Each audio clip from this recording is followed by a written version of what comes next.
This podcast is brought to you by the Texas Hill Country River region in Uvalde County. What's super unique about this area is that the Frio, Nueces, and Sabinal rivers are all located in the same county. It's like the hill country that you know and love, but really rural, so you're surrounded by wildlife. And life just kind of slows down out here, so you can enjoy the simple pleasures like campfires and fishing and just enjoying the company of the people that you love. Go to visituvalde.com for more info. Buenos dias, everyone. Welcome back to another episode, the In Between Podcast. I'm Jake. And I'm Leah. Today we have Mike and Melissa Cummings. Welcome, guys. Howdy. Hi there. Should I say Elvis is in the building? Elvis might be nearby. Yeah. Always. Yeah, that's a reference we can dive into a little bit later. But yeah, so welcome. How have y'all been? Been good. Been busy. Been hot. But it's been blessed. Yeah. Yeah. We are so excited to have Mike and Melissa here. They're the owners at Camp Riverview, an amazing, beautiful RV park right on the Frio River. And they're good friends of ours, and they have been so good to us. Back when we used to drive our Mangonada bus around, they would let us come to their park every single weekend and just set up and sell to their guests. And they've just been so good to us, especially when we first moved here, because they kind of knew how it was to move out here. So they were like, here, we'll help you out. We'll give you some advice. So we're just so excited that they're here and to chat with them.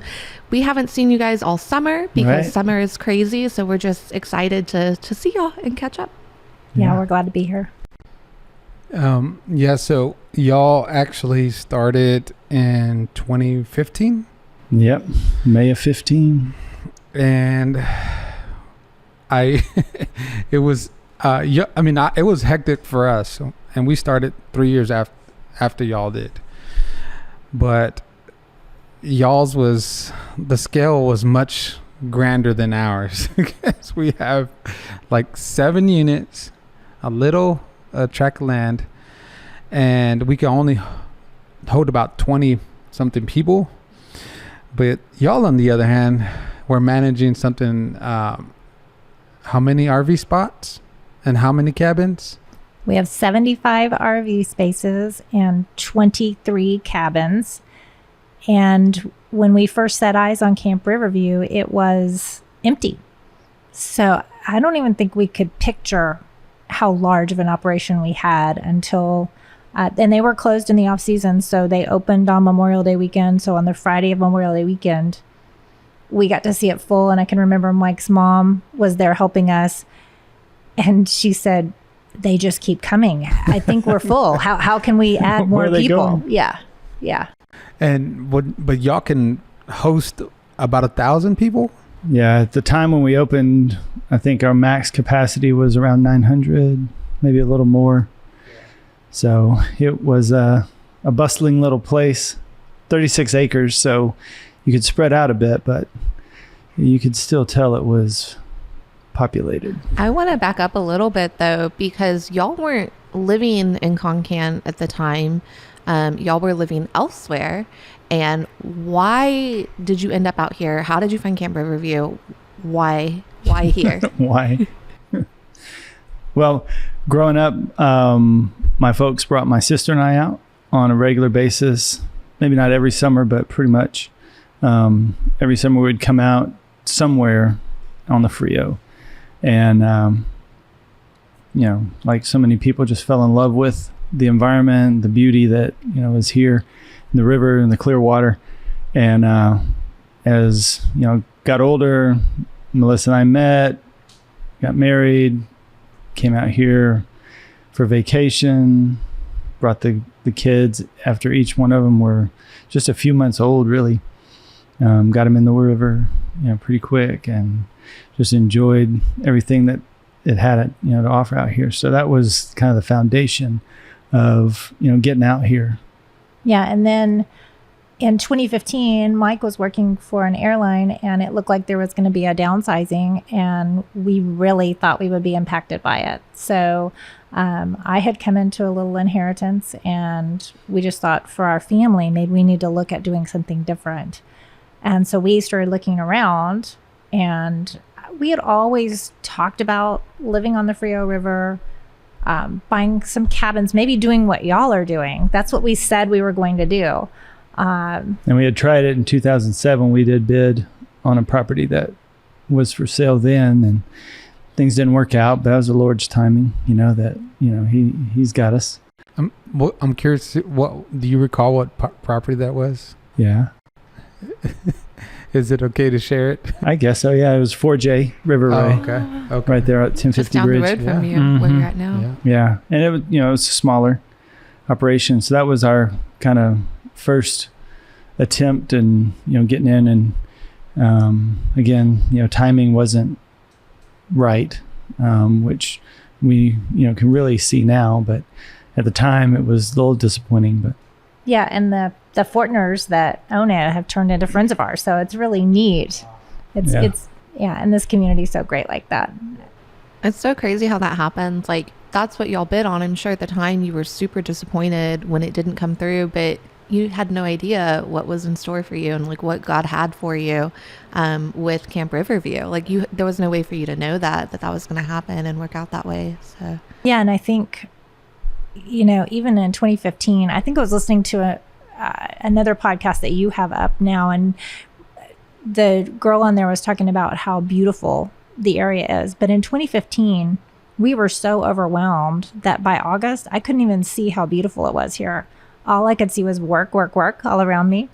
And it didn't seem beautiful anymore, which is crazy to think. And now I can look and see the beauty of it. But we jumped in with both feet, not knowing and weights. at all. Yeah, not knowing at all what we were doing. We had no idea. We have business backgrounds. Mike's management, I'm accounting, and customer service. Mike's customer service, but we didn't know what we were doing. And so it was a real crazy couple of summers for us the first few years. Yeah, that's something that we've talked about with you guys a lot. Is there's so many parallels between your story and ours, except y'all's is on such a bigger scale because your property is bigger, you can host more people.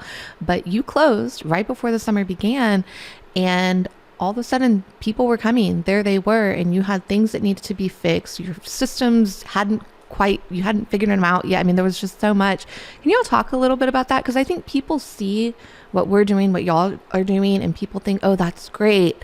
That's my dream. I want to do that. But they don't always hear about how hard it is, especially in the beginning. I would love if y'all could share that, because it's beautiful and hard. Yeah, that's true. It is a dichotomy. I guess one of the bigger challenges was not only the number of people that were coming in that we just couldn't really fathom until they were there, but things like breakers tripping and not having sufficient power to keep everything going. Of course, things breaking, you expect that, but when it happens and you're in it, it's like, okay, now it's real. I've got to figure this out. I got to take action. Hey, and do you remember in 2015 what time we would eat dinner at night? Yeah, usually between 10:30 and midnight 30. Wow. We would finally have some time. The one meal of the day we would eat. Those are the type of things that you never want to forget, right? Because it makes where you're at now so much more sweeter. Sweeter. I mean, you being like it's such a, like, for us, like we always talk about how we we would clean and fix up and in the beginning, and we were selling mangonadas, but we were living on adrenaline now and hopes and dreams. We don't do nearly as much, and we can look back and then just appreciate where we're at now, and never forget that. And I'm sure that's what it's like for y'all, those hard times in the beginning. Well, and like our children were 11, 15 and 18 or 19, something right along those ages. And they had lived a normal suburban life until 2015. And then my 11-year-old was at our gatehouse, checking car passes. Yeah. And my 18-year-old was in the office, and my 15-year-old was hauling trash. And so it was a huge adjustment for our entire family that we did not take the time to consider before doing. But if we had taken the time, we wouldn't have done it. And so I'm glad that we didn't take the time to consider the impacts. And I think they're good now. And I think those were good for our kids too. Right. And really good building blocks that, you experience those tough times, and the tears, do turn into sweet water later, but you don't always see it, when you're in it. And, I think one thing that is really hard for people because people, I'm sure they'd say this to you, like, you're living my dream. I wish I did what you do. I'm like, well, are you good with the plunger? Those are the kinds of things we do. Yeah. And I can remember that first summer. It was, I got into the office at 8:00 in the morning. We might be open till 8:00 at night. And then I would finally come up for air at 8:30 p.m. and somebody would just come up to me and say, hey, I know your store's closed, but can I please, my kids need ice cream. And you're like, oh, I'm doing your vacation. Of course, I'm going to open that store. And then we would go in to sit down for dinner, maybe around 9. And then, a water main or a water line broke or something happened. And so Mike's back out there again. Backed up toilet. And Mike, on top of that, Mike was still working full time, because at the end of that story was he didn't lose his job. And so he continued working full time and trying to help us. And we had grandma and grandpa there and our kids. It was a true family operation. Something you said earlier, which I've thought about before too, is, people, good thing you didn't have time to think about every single thing, because then, like, I think that happens with a lot of people. It's analysis by paralysis, and you can easily talk yourself out of it. And sometimes for some people, you just got to jump in to whatever it is, and then you figure it out. And I know for me, that's the best way that I learn, is by doing, instead of trying to figure out everything beforehand. Even though I can easily go down that road and overanalyze everything, but I'm so glad that we did the same thing y'all did, and it was just, we just jumped on it real quick without thinking too much about it. We had no idea just how bad the property was. And had we talked to the locals and they would have told us, oh my gosh, you don't want that, but we probably wouldn't have gotten it. But we didn't know what we didn't know, and we jumped in. And that was the best thing that we could have done in this case. And I think that's a lot like y'all's story too. Yeah. Our realtor tried to talk us out of this place, and he's a local here. He told us that it was a terrible property. It flooded all the time and we wouldn't want it. And so we're so glad that we didn't listen. And also, if you had known me prior to buying this place in 2015, Mike's always been the dreamer and I'm the risk averse person. So it was a huge step for me to do something like that. And I've turned into a dreamer like him. So I'm still a little more risk averse, but I'm much more of a risk taker now. How did you make that transition? I didn't think. In the water. Didn't think, yeah. Treading. Well, and having success, what we've done, what we hear people say, and I know the same is for you, about how much people appreciate what we offer to them, to their families. Seeing how excited people are every year to come and see the changes that we make in Camp Riverview. Those successes and people coming back again and fighting to book their same spot again next year, and all of those things make me less, I don't even know if it's risk averse, because you can see right in front of you how good it's doing. So makes you worry less. Yeah. There's always something to worry about if you let it, but there's so many things to focus on that are, positive and just encouraging, rewarding.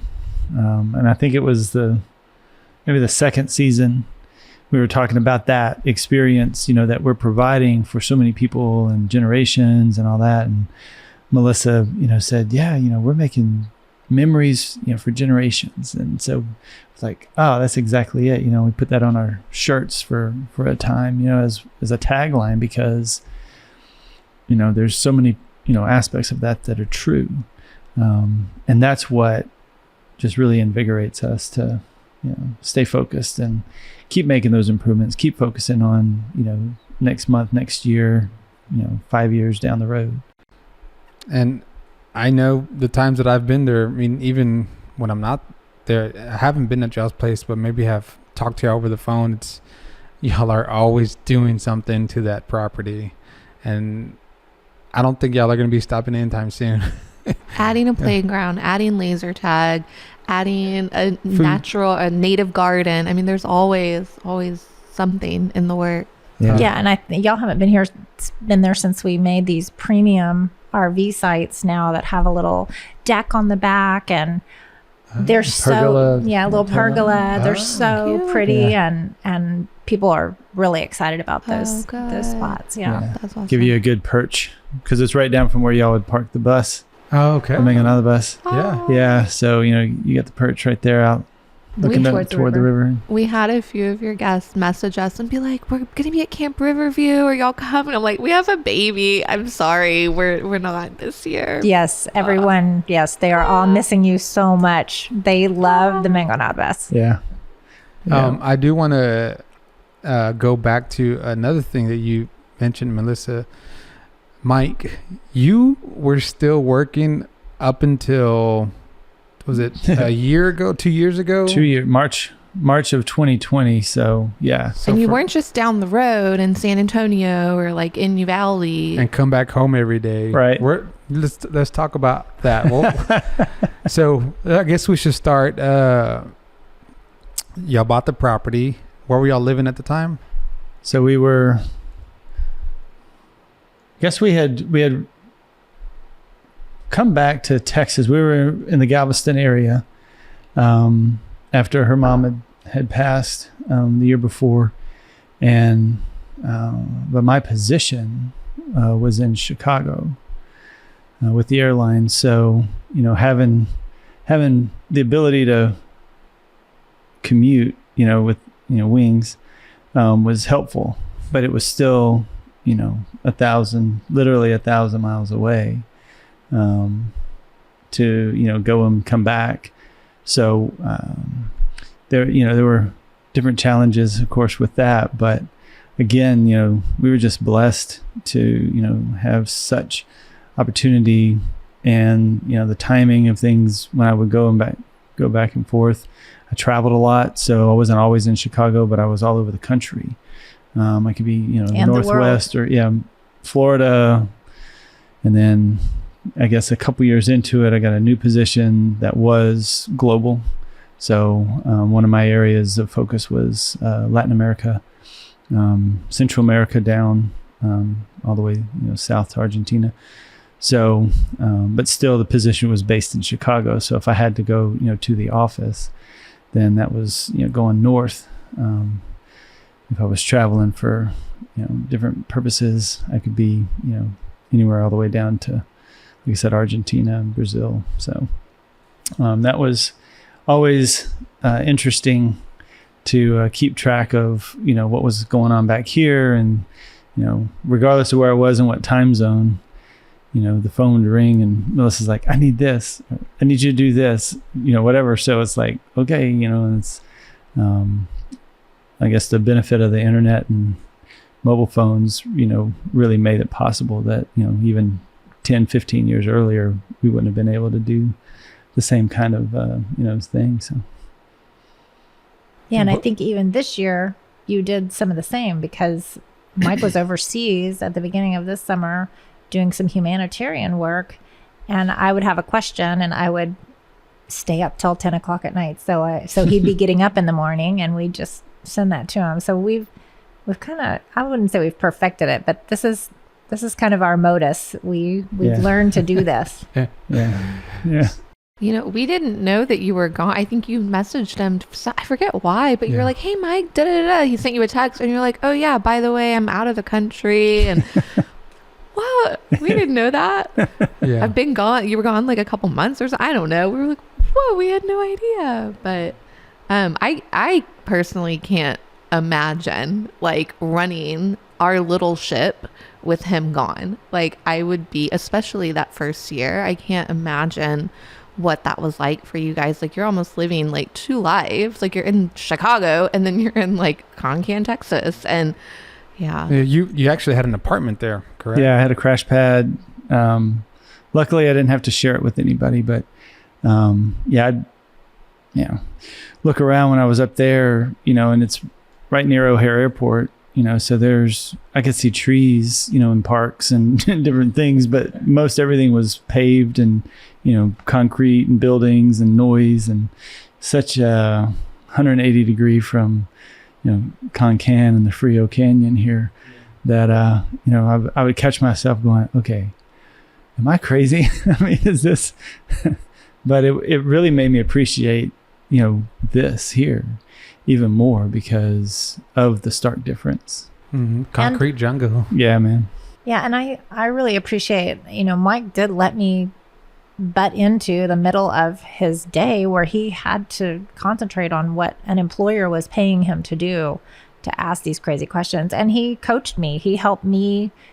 Sometimes he'd say, Melissa, I'm not always going to be there to do those hard conversations because he's management. I'm accounting. I sit in a back office and do that kind of stuff. Like, I didn't want to have those hard conversations with employees or anything like that. And he'd be like, I'm going to help you, but you are going to have to learn to do that. So he was stretching me from Chicago, kind of coaching me and helping me along with that.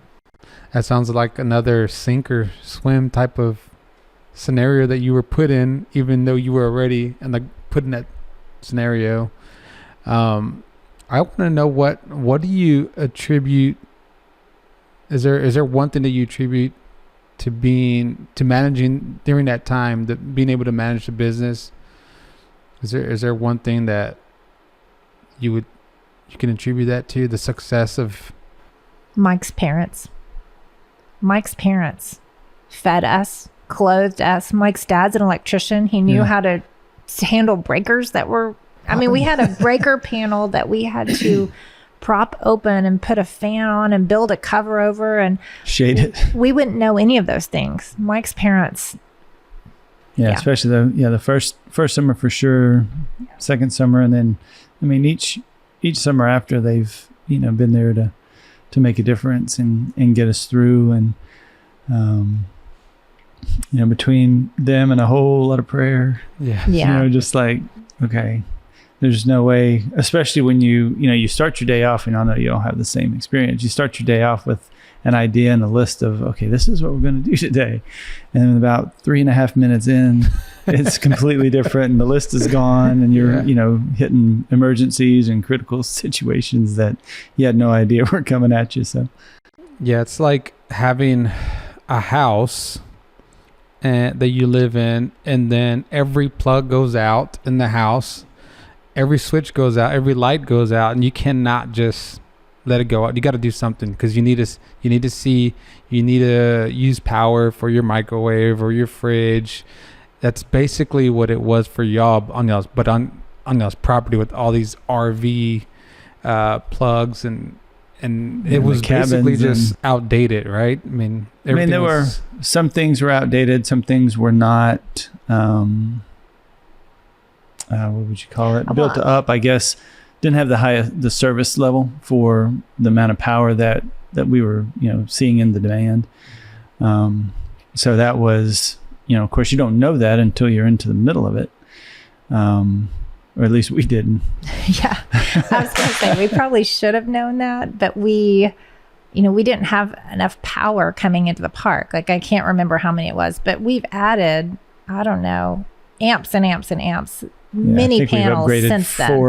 Four areas. And so we had no idea that, we saw 50 amp RV spaces and we just thought, well, surely we're going to have enough power for all those, but we did not. We had nowhere near enough power. And the previous owners did not fill the park regularly. They didn't, they used a manual booking system. We immediately went to online reservations, and we just made it easier for people to book. And so more people were coming, and we were not prepared for that at all. Yeah, we know a lot more now than we did then.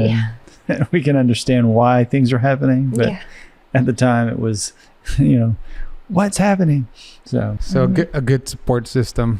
And we've met your parents before, and they are the kindest, sweetest people that you will ever meet. I mean, they still come out. You said, right? And Yeah. for the summers.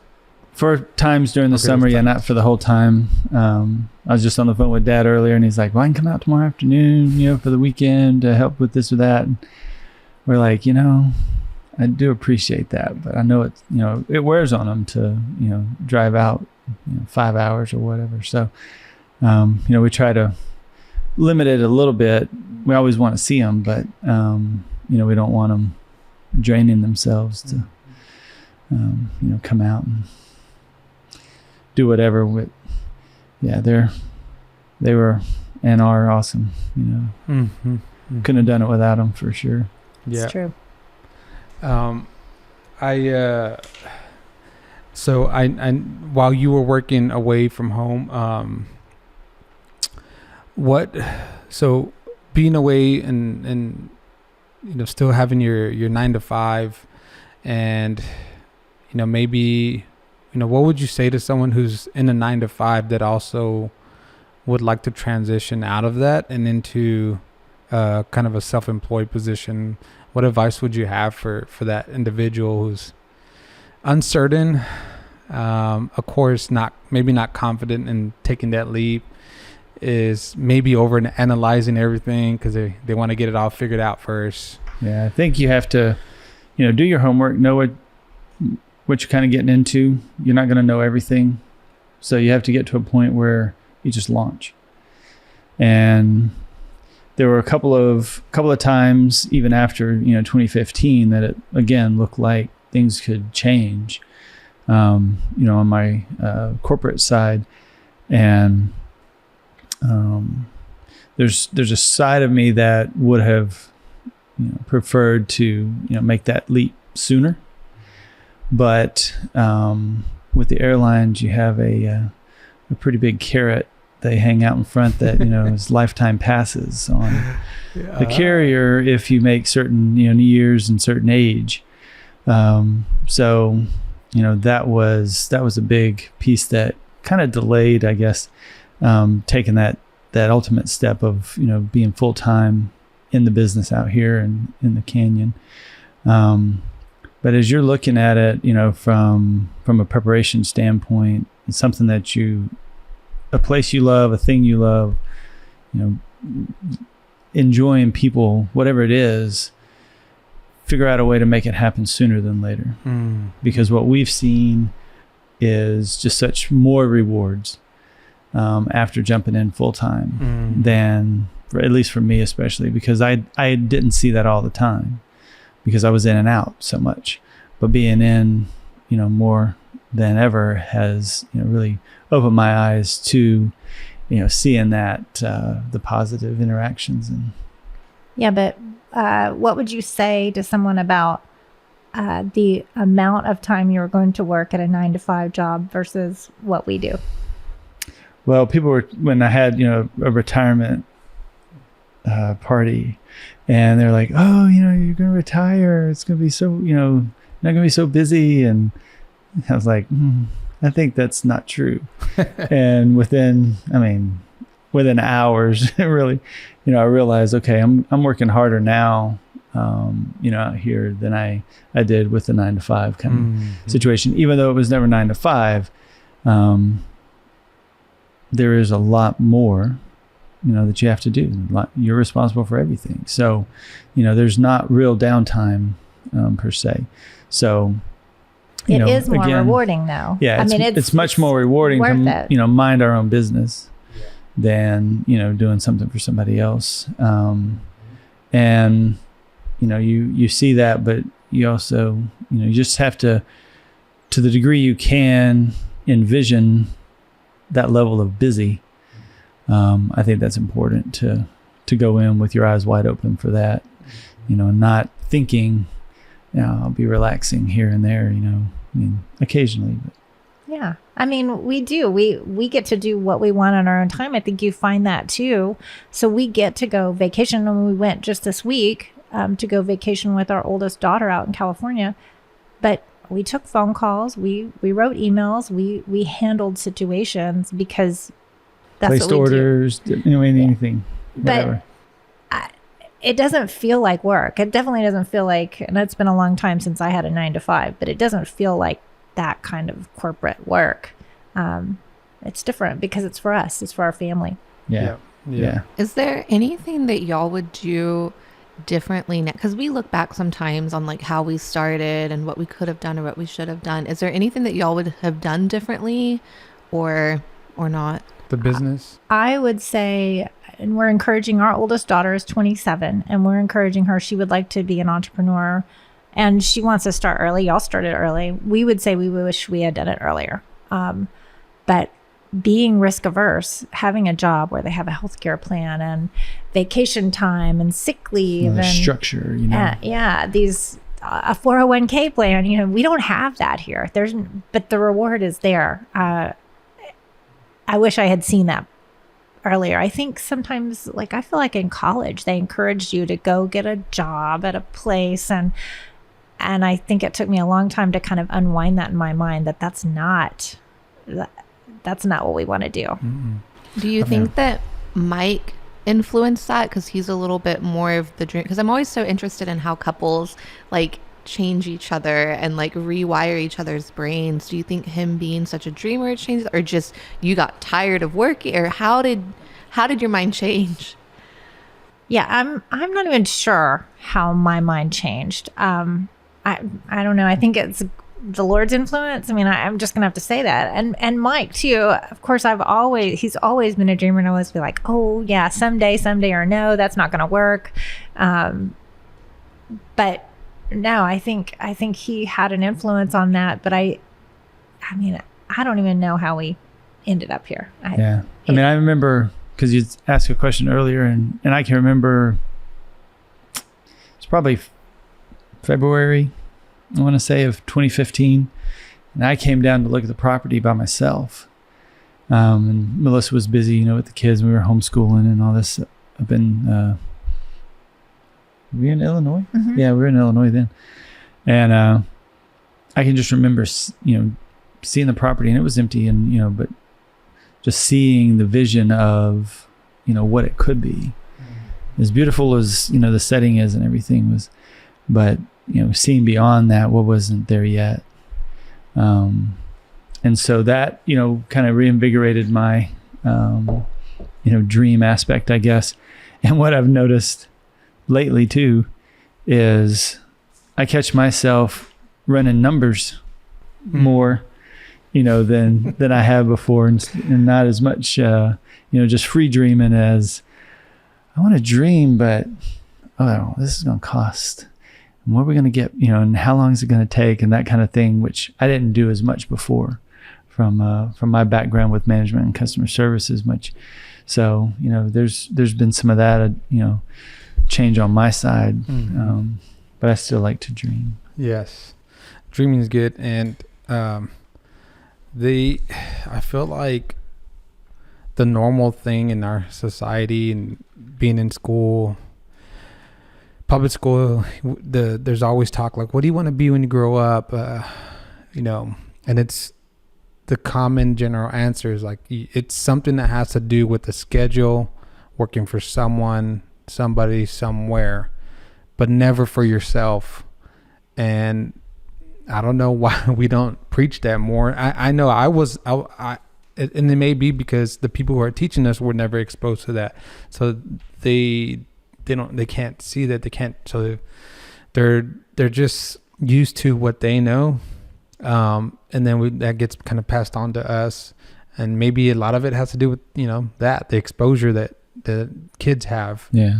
And if they're not exposed to entrepreneurs, then when can they ever think or dream of that up themselves and see that is it possible, because they see this person did it, that's telling them that they should chase whatever they want to do and they can do it on their own, as opposed to going to work for somebody.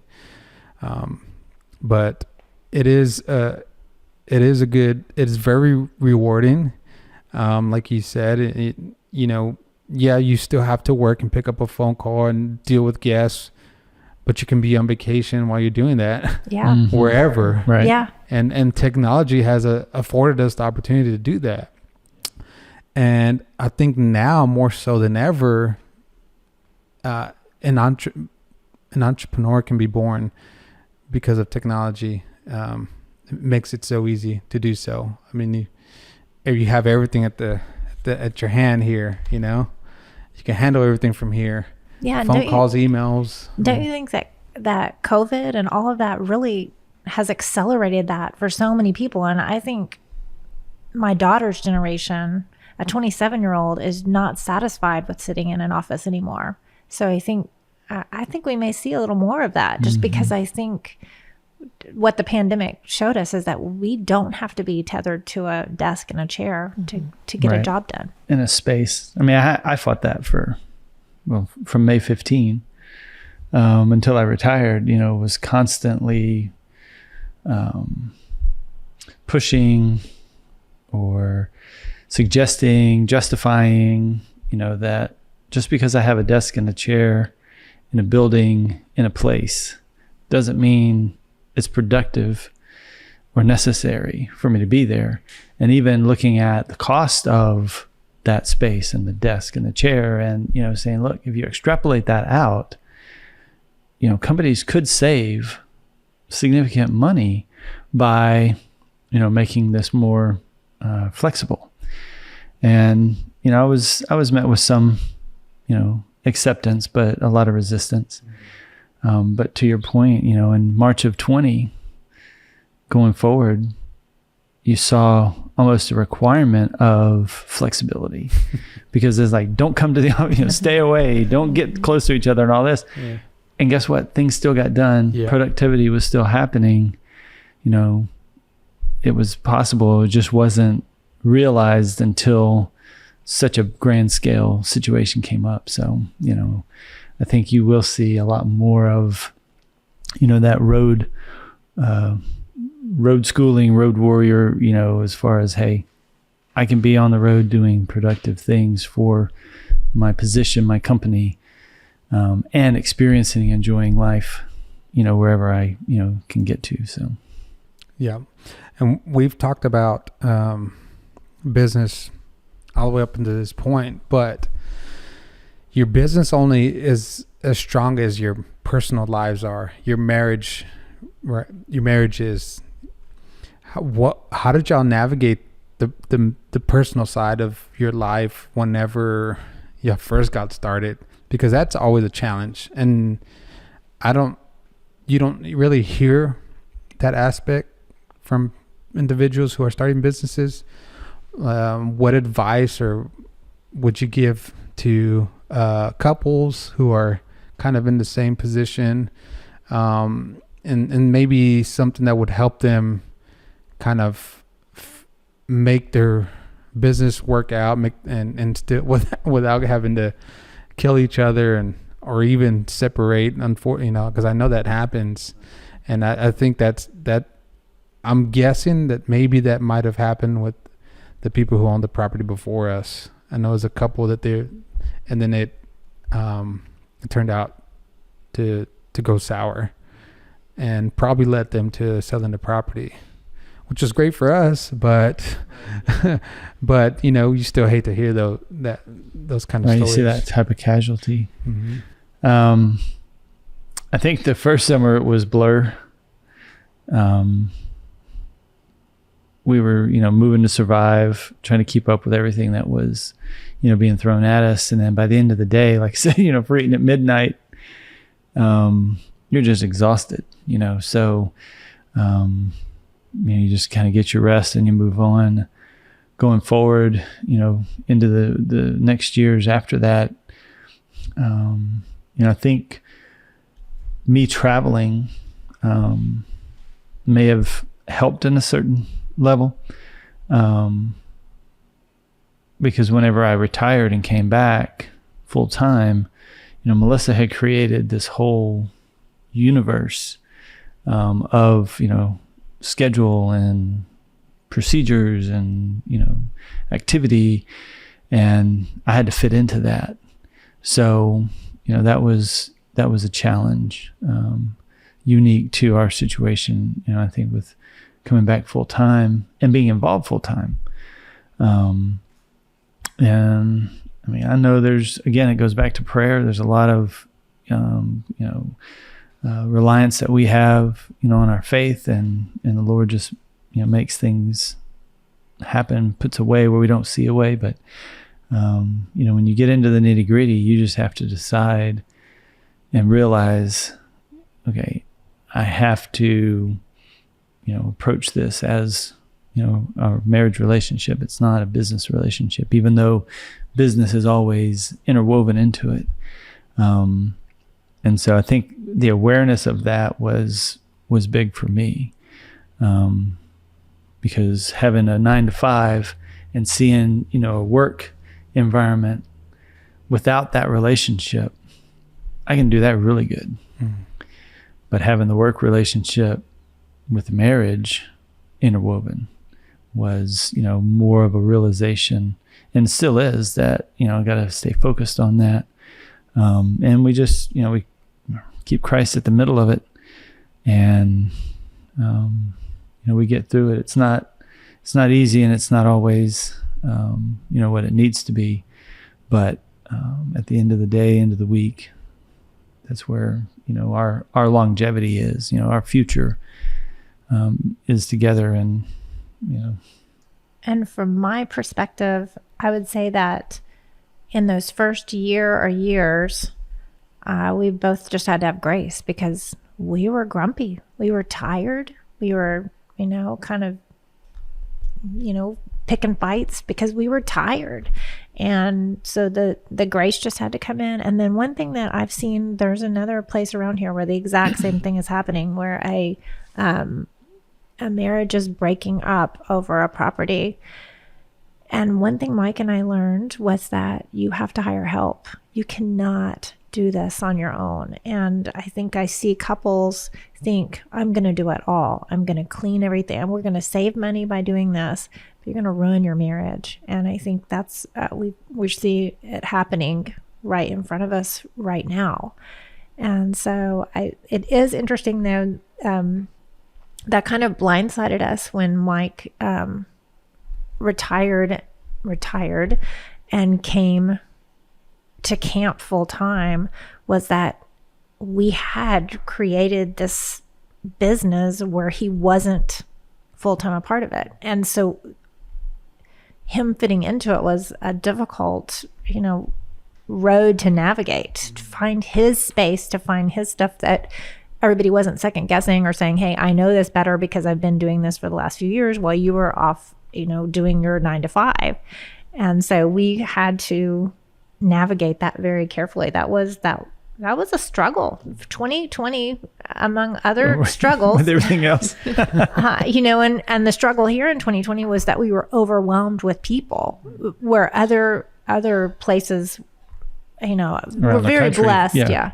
We're very blessed with that. We had our best season ever in 2020, and then topped it in 2021 while people were still coming. But that was really difficult to navigate, to see how we all fit in this together. And again, grace came back in. I'm grumpy about this because I don't feel like I fit in. Well, I'm grumpy about this because I feel like you're stepping in something that I know how to do already.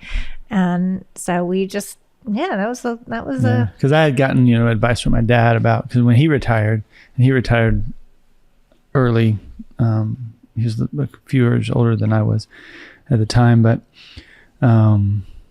he had, given advice about being around more all the time. My mom had given advice about, when your dad, retired, and he was always here, like always. And so, it was like, okay, having that framework was good, but it still didn't prepare, for the reality of, being here all the time. So, it is, and like she says, grace. And we try not to lose, that aspect of the relationship, to realize that we're both getting hit a lot, from different angles. And, stay, bonded don't let the magnet turn around and repel us, you know. So When you were talking about having grace and just being so tired and picking fights, I'm thinking, sounds like having a baby. Yeah. And there's been times where Jake and I like, we're not really mad at each other. We're just tired. Like having that realization of like, we're just so exhausted. Yeah. Starting a business is so much like having a baby. Yeah. And that's just the whole time we were talking, I was like, yep, sounds about like where we're at right now. Yeah. Having a baby and having grace. Yeah, that was another point. I can't remember what I was going to say, but yeah. Yeah, you don't. These are the things that you don't hear about, and I think that it's important to talk about it because sometimes it can feel like, is it only us? right. What's wrong with us? You know, what's wrong with our relationship? Yeah. But when you get down to the nitty gritty, it's just you get, you know, there's the stresses and frustrations, and then it ends up manifesting in your relationship, but you have to call it out for what it is. And it's not anything that she did or I did. This is what's causing it. And then once we realize it, then we're like, okay, we're good. But navigating those waters is, until you can get to that point, can be difficult. Oh yeah. Yeah. Sometimes we just have to go to our corners and not speak to each other for a little while. Just, I need some space for a little bit. Yeah. I'm gonna go cut down a tree or push something over. I'm going to the garden. I gotta go to the garden. You see all these couples on, you know, social media that have businesses together, and it's like, look at our business, look what we built, everything's great. I'm sure I do that a lot on social media. I just post the good stuff. That's what we do. Yeah. And it's when you talk to other couples that are in the trenches with you, it's like, oh yeah, like everything's not perfect all the time, and that's okay, because what we're doing is incredibly stressful, and it's okay, because, you know, we're gonna have bumps, but it doesn't mean that anything's wrong with us or our relationship, as long as we continually come back to each other and have grace with each other. So it's just nice to have these conversations out loud, to remind people that it does get tough, but that's okay. Yeah. And I'm just glad that I have you by my side, because she teaches me how to be graceful. You know, I've learned to let go resentment and hold grudges, you know, because she's been a good example for me. And so I'm just glad that she's my partner in this. Well, I remembered my other point. Kind of has to do with that, was that we have a lot of couples that will say to us, you're living our dream, like, you know, I'm sure they say to y'all, and I just wish that we could work together. I wish that I could work with my spouse and spend all of that time with them. On the flip side, we have others that say there is no way on earth that I would want to work with my spouse full time. And I think it has a lot to do with the personality and the relationship. You know, some people might work well together, some might not. Like for some couples, it is better to have their separate jobs and then they come home together. And for some couples, working together is a wonderful thing. I can't imagine not working with him at this point. I can't imagine a life where we go to our separate ways and then come back for a few hours a day. Like that I can't even think of that. And yeah, I just wanted to say that. Yeah, I think, you know, so Mike and I kind of have a little hybrid of that, because we work together on some things, but our property is big enough that we can not be working, like we're not doing every job together. So we're working towards a common goal together, but we don't always sit and do everything together. And some things he's better at and some things I'm better at. And so we've tried to figure out, you know, and not only what I'm better at or he's better at, but what do I want to do and he wants to do. Because that was one of our little things in 2020 that he would say, I know I'm better at that than you are, but I don't like to do it. And I would say, but you're better at it, so go do it. I don't want to. That's one of the things in running your own business. And I heard about it somewhere in a book or a podcast where they talk about there's the things that you know you're good at, that you can do, but that you don't want to do. And how can you get to the place where you can have someone else do those things that, yeah, sure, you could do it, you're good at it, but you don't want to do it. So you can focus on the things that you do want to do, that you're also good at, the things that are maybe going to make you more money. Let someone else do those things. And for me, that's kind of a continual struggle as an entrepreneur, as a business owner, is like navigating that space between what I want to do, what I need to do, what I could let someone else do. And I feel like you guys are getting, a handle on that, because y'all have a staff. Like, you have a full army of people. Yeah. And this year we have a social media coordinator. Right. We have someone that works Google for us. I mean, we've let go of, for years I said, I want to learn Google Analytics and I want to do all this stuff and marketing and posting and all these. But there are people that are so much better at that than me, and they keep up with it better than me. And it gives us the opportunity to look at growing our business, changing our business, doing those things that if I'm bogged down in that stuff that does seem interesting, fascinating, I would love to learn how to do. But if I'm bogged down in doing that for our business, then I can't do the dreaming about our business. I can't do the thinking about the financial number crunching about our business. So yes, we do. We have about 25 to 30 people that work for us in the summer. Plus we have outside consultants for social media and Google too. Yeah, I think that's something I've heard on Dave Ramsey podcasts or Entree Leadership, is that you need to try to not stop working in your business, that way you can work on your business. I think that's kind of sums up what you just said. And it's true, you know, because when you're in the weeds of it, you can't see what's actually going, the bigger picture, because you're just focused on the Google Analytics or the social media side of it. We were just having a conversation the other day about, we have like a long list of things we want to do that need to be done, all these things. And there was some things on that list that we were like, this has been on my list for 3 years. I haven't done it yet. If I haven't done it in 3 years, I'm not going to do it. It's time that we hire somebody. Because the conversation was, well, I could just do it myself. I don't need to hire somebody. I could do it. But I haven't. It's been 3 years. I've been saying I'm going to do this and I haven't done it. I'm not going to. It's time to hire somebody to do that. And it's hard to let go sometimes of things, especially when it, like, you could do it yourself and you don't want to see that money fly away, but it's worth it, I'm sure, as y'all have experienced. So. Well, and I think we put things in a couple of buckets. Like, we put things in kind of the projects that are infrastructure that nobody's going to see, but that has to be done.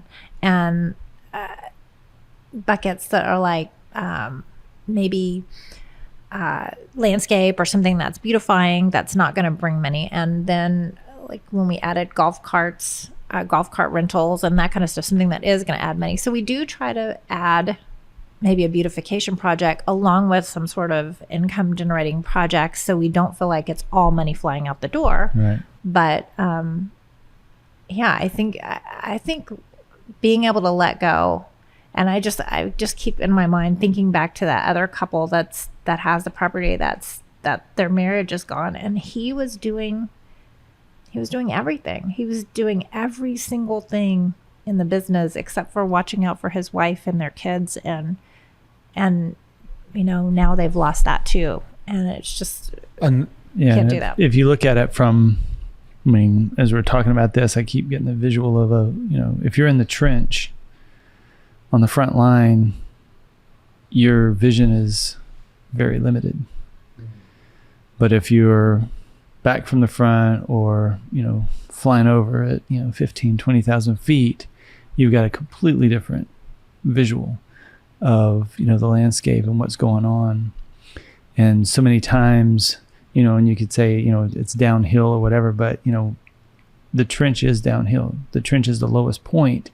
And if you're always there, you're missing opportunity, you're missing insight that could make, your business or your marriage or your relationship even better. And that's always a struggle is, get out of the trench. Yeah, you might get shot at, but there's some benefit to, being out and seeing, what's all around you. So, yeah, I think another key thing to, that thought, being able to be silly with each other, have fun, that tends to be forgotten whenever you're in the trenches and just doing everything. And would you agree that, I mean, the same? Yeah, Elvis. Who showed up in May of 20 or April of 2020? I mean, you got to be silly. You got to, let loose, have fun, enjoy aspects of life that, turn out to be, beyond what you expected it to be. I mean, deciding, for Elvis to show up one day on the Mangonada bus, was kind of goofy and, whimsical, but then seeing everybody's reaction, it was like, whoa, what's that? So, it is fun, and you have to keep that balance of fun business, having it at the same time, or it does become, just a drudgery. Mm-hmm. When we would come to y'all's place with our Mangonada bus, and we would drive it through the park, and Jake's honking his horn, driving through y'all's RV park. Mike's hanging out the door of the bus dressed like Elvis, doing little Elvis moves. And it was so fun and so silly. And you didn't have to do that. You're the owner. You should have been up in your house, like drinking sweet tea, I don't know. But here Peanut you butter were. nanner sandwich. Yeah. Here you were out in the bus, dressed like Elvis. And, it was just really Having a neat. good time. It was fun. Yeah, I think that was the highlight for us. Yeah. Being able to just see you be out there and dressed as Elvis, and I mean, Talking to your guests, I mean, who does that? Yeah. Right. Mike Cummings. One thing I want to go back to, because when you were talking about it, I got really excited because it's something that I struggle with. I think we both struggle with, is figuring out what projects we're going to work on, because there's always the projects that are going to make us money. And then is Luna awake? Oh no, I thought I heard her crying. There's always the projects that are going to make us money, which is what we focused on more so in the beginning. We had 1,000 things we wanted to do that we needed to do, but if we get another house up and running, that'll make us money, versus building a wall to help with the experience that our guests are going to have. How do y'all pick and choose? Do you have a system? I'm asking for me. I think in the summer, every year, we try to have a powwow. And we haven't had one this year because this has been a rough summer.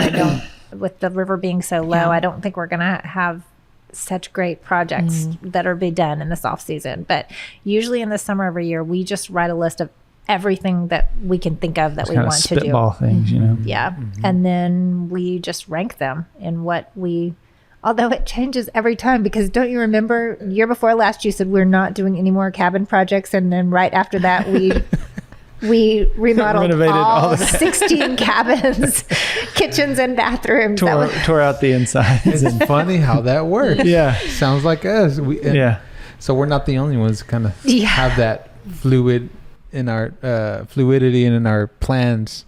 We get set on something, because we almost go through the same process. Like, she'll get a little notebook out and we're like, okay, we think this. And then a week later, it's like, well, Or- we need to do Yeah. this right now. Yeah. So Right. yeah. And go ahead. And we get insight from, owner friends from around the country that, we've made through our national association. And that is a big impact, Driver. big driver, variable, whatever you want to call it, that, does help us to see beyond, our property, beyond this canyon, beyond the state even, so that, we don't have to come up with an idea. We see a best practice, or we see somebody, making a change or an adjustment or whatever. We're like, wait a minute, I think we could do that here, and then we write it down. And then once it's written, you can come back to it and say, okay, was that kind of just a, episode of maybe if we did this, or is it really something, hey, let's build on that. Yeah, I think in 2016, I put Frisbee golf on that list, and it comes up every couple of years that we're going to add Frisbee golf, and we have never done it. So I just think it's never been But we have laser tag, and that wasn't on the list Yeah. until we saw somebody else doing it. I mean, it is true though. We're part of a group, a national group of RV park and campground owners, and then we're also part of a smaller group with other owners. So that I would say that's actually some advice that I would give anybody that's looking into whatever your business is to find like-minded people and to find people that are successful at what you want to do. When we bought Camp Riverview, we didn't tell anybody that we were going to do it because we felt like we were going to get some negative back, and we wanted to do it first and then say, okay, we did it. And here's what we did. There's nothing you can do about it. Although that first year, I think I wished somebody had talked me out of it. There were times, But I think getting together with people that are doing similar things, that are successful at it, is a really good thing. I think that people that have a negative thought about entrepreneurism, or whatever line of whatever your dream is to do, stay away from them, because if they failed at it, that's not the person you want to talk to. Mm-hmm. or if they've never done it. Right. Mm-hmm. But being part of this smaller group of about 15 other campground owners from across the country, really, it's just amazing how we all help each other. And so I would always recommend to just get together with other people. And I think just, as we were talking about relationships and, are we the only ones who, feel like this and go through these kind of situations? We have the, men's prayer breakfast or whatever, and the ladies' Bible study, and, that type of environment gives you that opportunity to see you're not alone. You're not the only one that, is thinking this, feeling this, having this, relational, challenge or whatever. And I think from a business standpoint, it's the same type of thing with this small group, that you can see people who have been doing this for a lot longer. Some have been doing it for, longer than I've been alive. You can learn from them, positive and negative. You can see that, they've got good ideas, but you can also see that they have struggles too, and they have to get past those struggles. And having that, is encouraging to know, okay, I'm not, strange or, weird in this situation. It's, really something that is just normal. And then you can see someone else and talk through it with them from where they've been. And, it helps you avoid some additional, pitfalls that could be out there. Speaking of avoiding, what's the biggest mistake you see RVers make at your place? The number one mistake. It happens every year. It's going to happen. Is there something that sticks out that you may want to avoid if you own an RV? If you own an RV, before you leave the city or wherever you live, make sure you have a sewer hose, a connector, because it's not. Although we sell those items in our store. Yeah, we do. Or at least be familiar with them, because that's a situation that we have seen come up where people don't know, okay, we've put all this liquid into these 2 tanks, and now what? And It's got to go somewhere. we've seen them line up, at the dump station, and they're trying to get, the outlet just right over the inlet in the ground, and we're like, okay, we're about to have a problem. Can you explain what a dump station maybe? So I'm familiar with it. Yeah. But maybe someone's listening, they don't know. So, okay, when you're, traveling in your RV, you have gray water, which comes from the sink and shower, and then you have black water, which comes from the toilet. And down below, you have an outlet that is for the gray water, and outlets for the black. And the dump station is, set in a certain location in the park, and it's got like a sewer tap, just sitting in the ground with a lid on it, and you take that lid off to dump the liquid out. And you should use a hose, because you can't aim the flow without making a very big mess on yourself and other people, and the ground.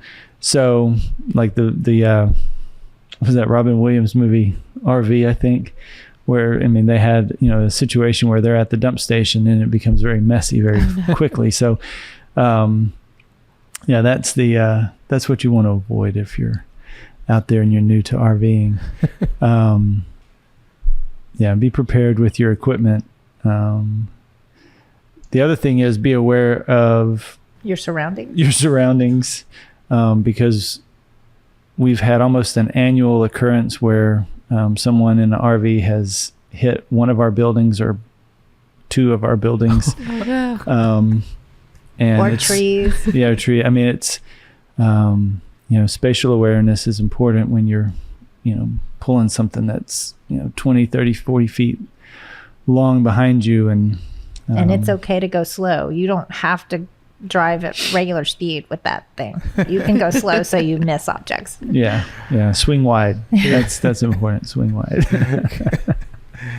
Well, got anything else? I want to add one point because we Yes. can't end this conversation talking about sewage. So I was just my It's a one good little note. point. Yeah. When you were talking about the RV group that y'all are a part of with campsites from all across the country, I was thinking like, oh, we need to find something for like what we do, because that sounds so great to have that kind of peer mentorship Yeah. that you would get, and the things that they've tried that work that maybe you could try, or they tried it didn't work and Yeah. you thought it would have been a great idea, and then you put all this money into it but it's not going to work. You can learn from other people.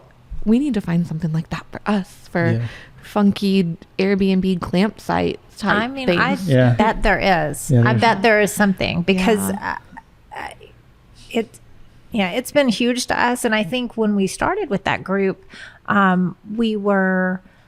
was concerned that we didn't have anything to offer because we were new. We didn't, Hadn't done it before. and all these people had all these years of experience.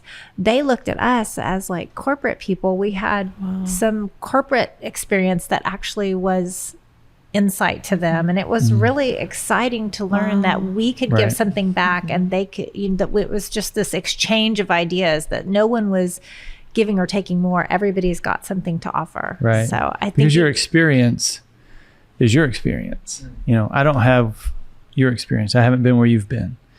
So you can talk from your experience and I can gain something from that. And vice versa. So, you know, and again, being willing to share though, you know, because if you go to the meetings and you just sit there, you're going to get something maybe out of it. But if you engage with people, you're really going to learn, you know, things that you didn't know, things that you didn't know what you didn't know. And you can take that and build on it, and make, you know, a better environment for you and your guests and your family. And our little group, I mean, we have to lay everything out. And, you know, there are groups, there's a group called Vistage that is for anybody that's an entrepreneur. And I think you have to have some sort of income threshold, you know, like gross revenue threshold to get in it. But you have to put your financials out there. Everybody gets to look at your financials and you get to look at everybody else's. And then you can dig and ask these questions. Like when we joke about is like, if we're a park in Texas and we have, you know, Summer's our 200 season. yeah, and we have $200 in ice sales, whereas somebody in Maine has $5,000 in ice sales. You got to say, what's happening? Why are you not selling ice in Texas and they're selling it in Maine? You have a problem. And so we can point those things out to each other. So I would recommend, if we didn't have the 20 group that we have, that's what we call our peer group. If we didn't have this group, I know that I would seek out a Vistage or some other peer group for entrepreneurs. I think it's a really good opportunity. Yeah. Yeah. Because you do. And regardless if there's a cost to it or not, Yeah, the cost what you is get always out of worth it Yeah. is, I mean, it's an investment really. Your ROI, you know, is going to be, Yeah. if you take it seriously, you know, Yeah. and you really jump in. So Yeah, that is something that we hear when people don't want to join the group. Well, it costs so much. It costs so much to fly across the country to meet with these people. Boy, you are getting free consulting advice from these people. from experts in the industry. Yeah. I mean, you know, it's not just somebody that, I have an Yeah, idea about, it's- maybe you should change this. It's Yeah. worth Because it. I went to an RV park, or I drove by one time, and I think this, you know, it's, these people have been in, you know, in the trenches and, you know, up above for years, and they really can, you know, Yeah, so let you spend know. some money on a peer group. It's okay. And if you spend the money one year and you don't find that it's worth it, then step out. But it's going to be worth it. I would say spend it again and try harder the next time. Yeah. And then, Yeah. then if it didn't work out, Yeah. then maybe something. So Yeah. there is another thing that if you care to share, what's next for y'all? Because I kind of mentioned it off the podcast before. Uh-huh. Is that something you want to share? Sure. Are you starting a new chapter in your life? Yeah, we have jumped into another campground property in Colorado that has been there for a number of years, probably 50 years or so.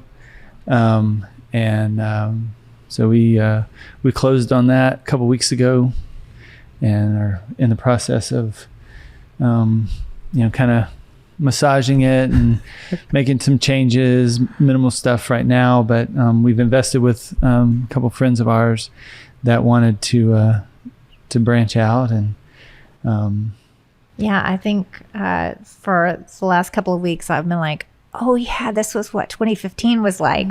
But it's on this compact scale. We knew so much more going into this. So it has enough electricity.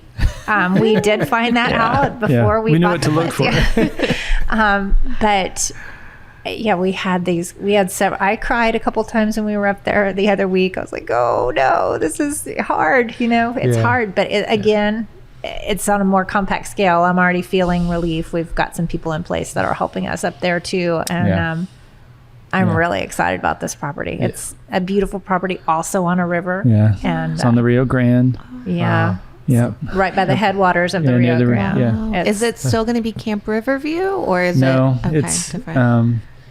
It's going to be Silver Thread base camp. Base Camp. Yeah. Yeah. Super exciting. Yeah. It's interesting seeing y'all's story. It's kind of gone full circle. And then here you are again, and I can't wait to see where it goes, and hopefully one day go and visit it and check it out and see all the things that Yeah. y'all. I mean, I'd love to see it now, because I think I would appreciate it to where once it's a year's time from now, and then this 3 years time from now, it's just going to continue. I know y'all are going to continue to pour into it the way y'all have your property here. in Yeah. Yeah, Content. and we took a lot of pictures this time. Did y'all take pictures when you first got this place? We didn't take enough. No, we took No, video. because we Yeah. were, and Okay. if you want to start a business, listen to this. Don't do what we did.